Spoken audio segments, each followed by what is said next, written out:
Do y'all know the site Metacritic? You know, the site where they compile reviews by major publications and average their scores into one?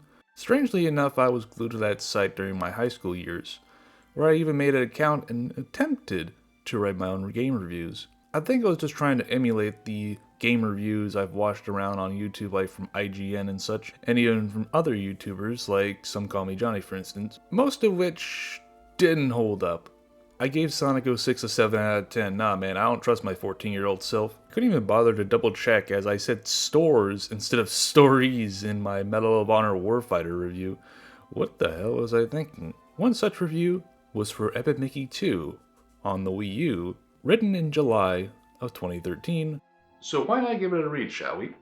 Epic Mickey 2, The Power of Two, is one of the worst games I've ever played. The gameplay is the same as the first game. The story is boring. The voice acting is terrible. Expect Mickey. The game is too easy. I haven't beaten the game, but I'll say this now, I hate this game. Despite saying it's the worst, I still gave it a 4 out of 10.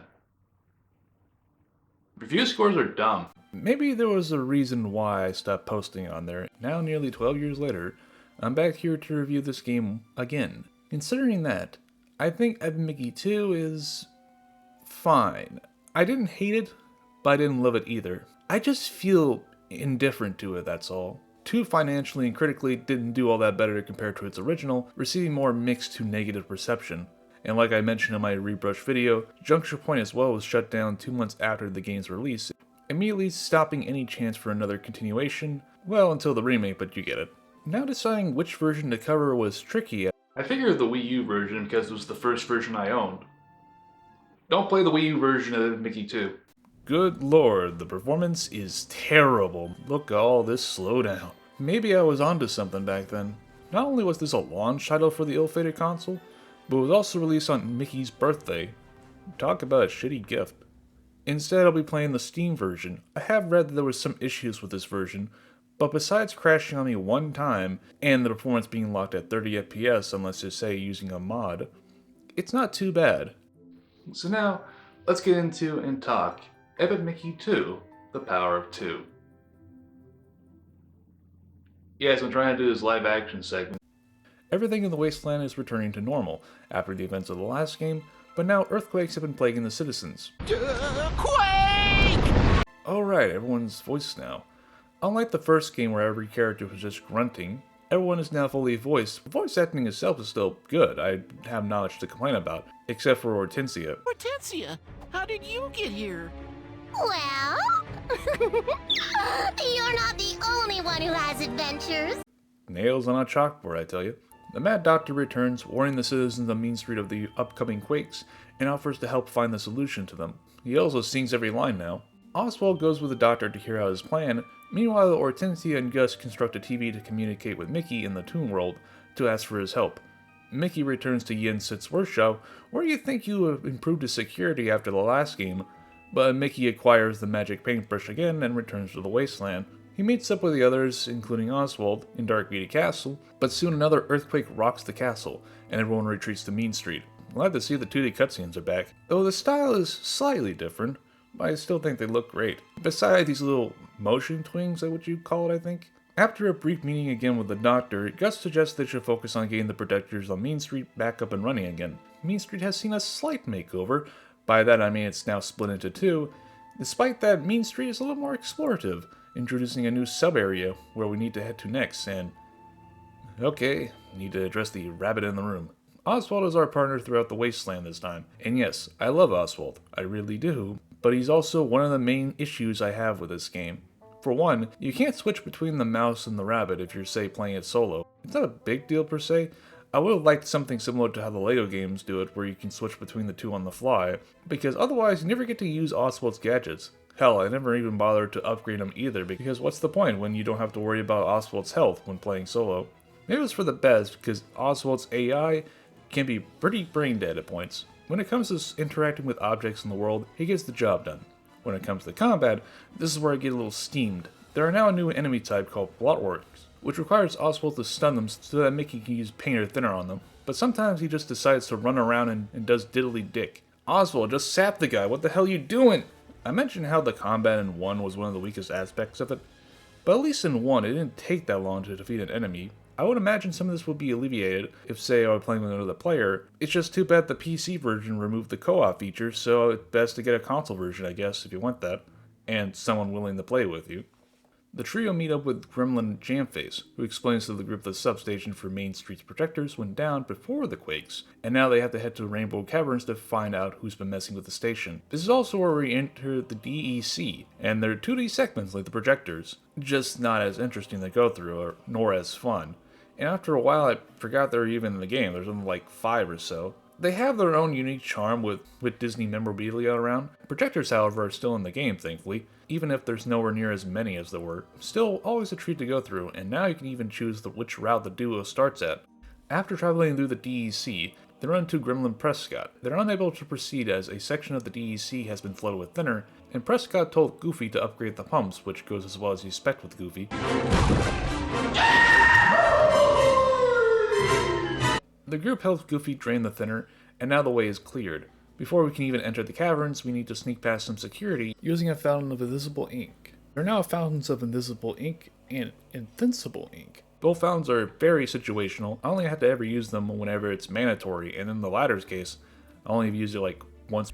With a little help of Small Pete, the substation is up and running again. The doctor contacts Oswald and asks him to come to his lab in Disney Gulch before something cuts him off. The duo reach the lab only to confront a Blotworks dragon. The two stop the dragon and the doctor explains to them that he's been slowly falling apart, earning to be a toon again. But he also wants to right the wrongs he's done in the previous game, starting with gaining the trust of Oswald. Everyone returns to Main Street, but Small Pete arrives, proclaiming that the station was sabotaged with a gag. All clues point to Prescott being the culprit as he was in charge of the gag factory. Gus learns from Jamface that Prescott has some secret projects in Blot Alley, located in Bog Easy. Blot Alley is also home to the remaining Blotlings, being run by Ghost Ian. Ian has been slowly teaching them to be more friendly over time, which is seemingly working except for Mickey because, you know, being fused with the Blob and all. Thinking about it now, the Blots are so secondary in this game.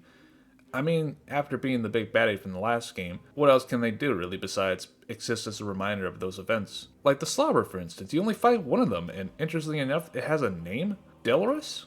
Delorus? Also, I think there's like one of the only few Blots in this series to have a name, and even a gender too, it's a female. Although I think I know why we only fight one, as Oswald loves to keep sapping them, making the fight go on longer than it needs to, and I can barely spray paint down their gullet. Also, quit fucking sapping them, man!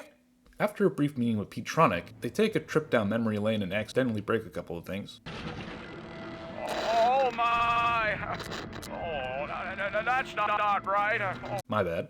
They breach a Blondling fortress and they find Prescott in a flow yard, constructing a giant mech modeled after him, the fucking narcissist, to show the wasteland his true genius and prove to Gus that he's been holding him back the entire time. Last time I mentioned boss fights, and 1 were a highlight and a personal favorite of mine. 2 is the complete opposite. The fight with Prescott is a prime example because this fight is the absolute worst. The first phase is where you have to fill the tanks of this turret, however they're located on the back of it, and it's always constantly shooting at you. The only chance you have to fill them is when it's reloading, but sometimes it's impossible to target them as you could be facing them completely wrong way, and the time frame to actually attack it is very brief. Not to mention it constantly erasing the platforms that you need to keep painting over to actually reach it. The final phase is just one big waiting game, waiting for these rocks to fall on these panels to reveal gears to stop the mech. But the rocks like to switch between Mickey and Oswald, and with Oswald's AI, it can take an eternity. And for the love of God, Gus, shut up. I know what I'm doing. Quit barking the same lines every 10 seconds. I hate when games do this sort of thing. I know what to do, just quit saying it. Prescott is defeated, and he says that someone told him that he can defeat the heroes with his assistance. But before they can get any info out of him, the doctor arrives on the scene, putting him into a trance. So there goes our lead. In celebration of Prescott's arrest, the doctor announced that he's creating an attraction that will win over everyone in the wasteland. So who is this true mastermind Prescott was talking? It's the Mad Doctor, isn't it? Well, more on that later. I haven't talked about this yet, but 2 likes its side quest. A lot more than the first game, I would say. And one thing I'll give 2 credit is that it made the morality system have some sort of effect on the world. I mean, it's mostly like the same as it was in the first game, you know, use paint to get good results, use thinner to have bad results, you know, the same as there was. But I feel like there are at least more consequences to these choices. I think of the one quest where Donald asks you to repair his boat for his date with Daisy. You have to ask the gremlin to repair it, but however he's missing a gear. You find it hidden away by a ghost and he offers to replace it with a fake gear, which will result in destroying the boat. But you can sell the real one to him for 1,000 e-tickets. I wanted to get the real one, of course, since I wanted to have the best possible ending. But I like how they have a greater emphasis on the outcome of your choices, even outside the quest. Early on, I remember using thinner to explore parts of Mean Street, and I accidentally destroyed the air conditioning of one of the shops. As a result, I got punished, and now the cost for each item was doubled, like something I wanted from the original. I still feel this could be pushed further, but this is still a nice improvement overall. The side quest tractor could have been better though, I feel it's a bit too clunky to navigate.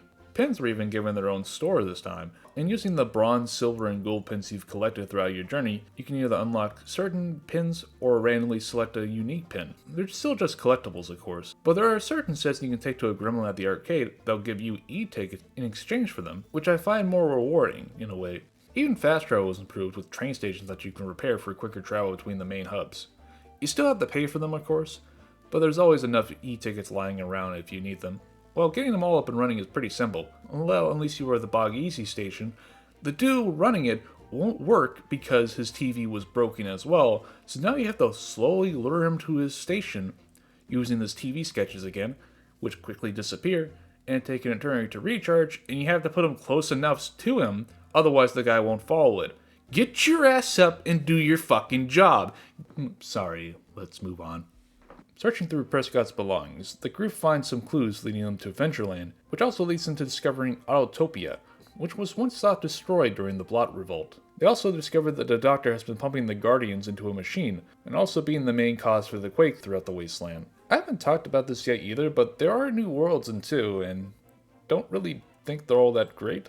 I mean, there are some interesting themes to them, but I also feel like you don't have enough time to properly explore these areas because they're usually like a one and done sort of thing. Like, literally only one little area and that's it. Autotopia is the worst of it, and you want to know something? This is the final world of the game. It's just filled with a bunch of empty space and feels pretty dull going through these. We stop the pumps and find another projector all themed around the Mad Doctor, leading to the attic from the Haunted Manor.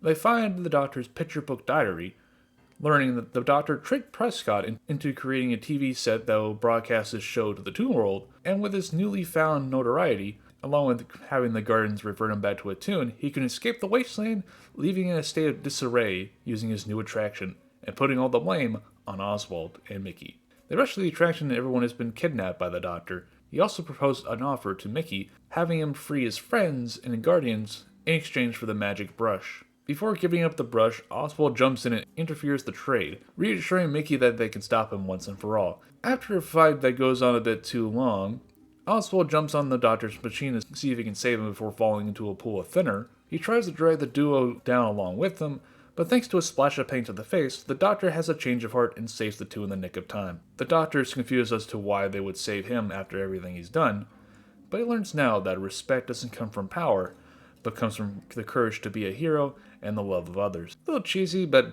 it works for Disney anyways. The Guardians soon also give him back his Toon body, and giving him another chance to be a good person. The day is saved and everyone celebrates with a parade down Mean Street.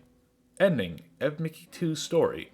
Oh, there's a post-credit sequence where the Pete's kidnap Prescott for what?